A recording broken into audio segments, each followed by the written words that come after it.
بسم اللہ الرحمن الرحیم۔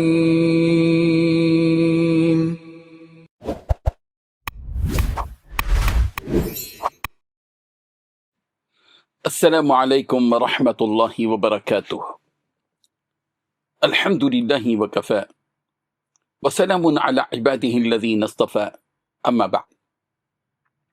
حاضرین و ناظرین، یہ درس حدیث نمبر 412 ہے اور آج کا عنوان ہے مسجد میں لیٹنا۔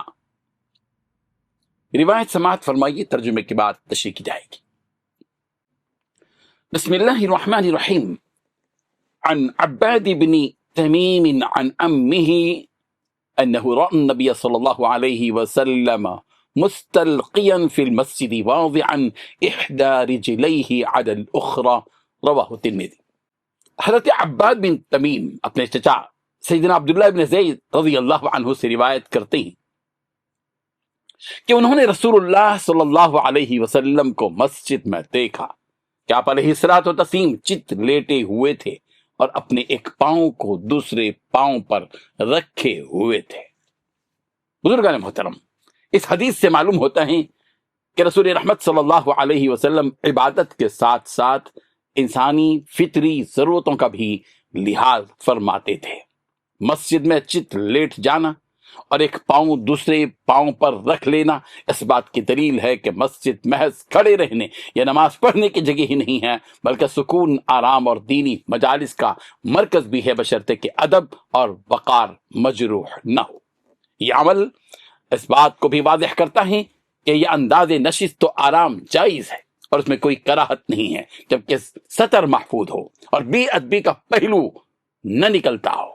بعض روایات میں ایک پاؤں دوسرے پاؤں پر رکھنے سے منع بھی آیا ہے، جس کی وضاحت اہل علم نے یہ کی ہے کہ ممانعت اس صورت میں ہے جب سطر کھلنے کا اندیشہ ہو، جبکہ اس حدیث میں جواز اس حالت کے ساتھ ثابت ہے جب کوئی قباحت نہ ہو۔ معلوم یہ ہوا کہ عبادت کرنے والے کو عبادت کے دوران ضرورت محسوس ہو، جبکہ وہ مسجد میں ہو، وہ آرام کر سکتا ہے، وہ لیٹ سکتا ہے۔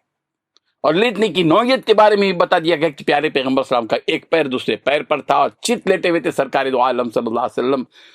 تو یہ نبی کریم صلی اللہ علیہ وسلم کے عمل سے یہ بات بتا دی گئی ہے کہ جب سطر کے کھلنے کا امکان نہ ہو تو ایسے صورت میں اس حالت میں بھی مسجد میں لیٹا جا سکتا ہے۔ نبی رحمت صلی اللہ علیہ وسلم کی سنتوں کو اپنی زندگیوں میں اپنائیں، اور ہم سب کو چاہیے کہ ہم پیارے پیغمبر صلی اللہ علیہ وسلم کی سنتوں کی محبت اپنے دل میں پیدا کریں۔ وآخر دعوانا ان الحمد للہ رب العالمین۔